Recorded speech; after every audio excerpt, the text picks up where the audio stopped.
Inaproba na ng Presidente Ferdinand Marcos Jr. nganing Miyerkules, May 22, ing pamamusni ng klase king July 29, 2024 at mapupusya iti king April 15, 2025. Agpangking Malacanang ing meging kumutay ni kapakibatan niya kareng reklamo parikil king class schedule daring anak. At atanda na ng original schedule, amunikala ng Department of Education, magumpisayang school year king July 29 at mapupusyang March 31, 2024. Kaya beking munikala yung 180 school days at 15 aldong in-person Saturday classes o 165 school days na alang in-person Saturday classes. King pamipulong kayabing Department of Education o DepEd king Malacanang re-reject ng Marcos Denny bang eka numakompromiso ing Sabado dareg estudyante. Sinabi na ning Presidente ikaba namuing aldoning klase.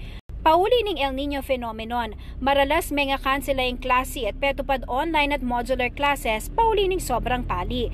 Mapila naman kareng pengarit estudyanteng kaya kaming akatalamitam matulaking meging desisyon ng Presidente.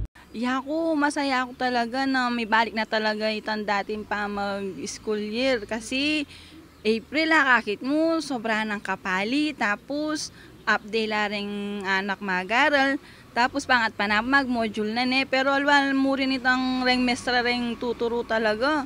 Kasi king module, daman masyado si kaso ala lang masyado nga babalo. Alwa mo rin talaga na whole day la rin mag-aral. Itong 7 to 4 lang mag-aral. Okay mo po na may balik la po kin dati. Mas buri ko po ito. Bakit po? Kasi ngini po anak kapali. Saka anang kakabaying bala mo makaba po yung lolobi deng anak. May kabala year, months, ne. May stress la po kay module. Masabi napin po, masanting pa may lolob ko, at least makatuto kami. Hindi katulad nung ala kaming luba na anang karakal gagawan, puro module. Makatula po. Banta pong mapag-focus kami po king para lang po manyam. Mas okay po ako yung mabalik yung dating schedule. At least, kasi king sobrang pali po. Wala kami po masyadong atutunan kasi parati po kasi nga lang klase kasi sa sobrang init po kasi. Metong ya ing action and solidarity for the empowerment of teachers o Assert Central Luzon kareng aktibong pepa siyag kayadwanan na ibalik na king old school calendar ing paparatang school year. Liban king kabulasan daring estudyante at alaturo, makokompromiso mo naman kano kasi ing belwan daring estudyante uling maralas makakansela ing karelang klase pauli na ning sobrang pali at mag-shift laking modular learning. Inyapin maragula pa salamat uling pekiramdaman na kano ning Presidente ing karelang kayawsan. Welcome development po yan sa amin. Talagang ang gusto natin mapalik talaga doon sa June to March na school year.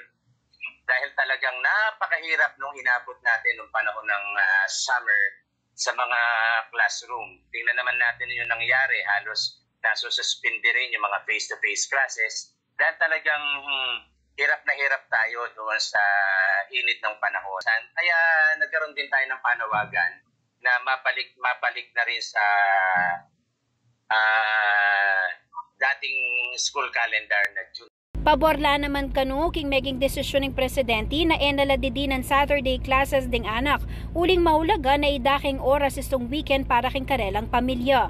Hirap din sa part ng mga mag-aaral at ng mga magulang na kung papapasukin sila ng Saturday ay additional burden ito, additional expenses. At kailangan din naman ng mga estudyante natin na magkaroon sila ng bonding sa pamilya during Saturdays and during weekends. So, kaya kung meron mga ganun ay pag-aaralan ito ng Assert, kung ano yung po pwede pang maging hakbang para kung meron mga kakulangan sa number of school days ay mahabol natin ito sa ibang pamamaraan. Samantala, mayari naman nganing May 31 ng school year 2023 to 2024. At imong preparasyon na mo rin king pa magbalik ng dating school calendar. Ako yung kayong talasuy, Jennifer Salenga, ating pusong makabalen.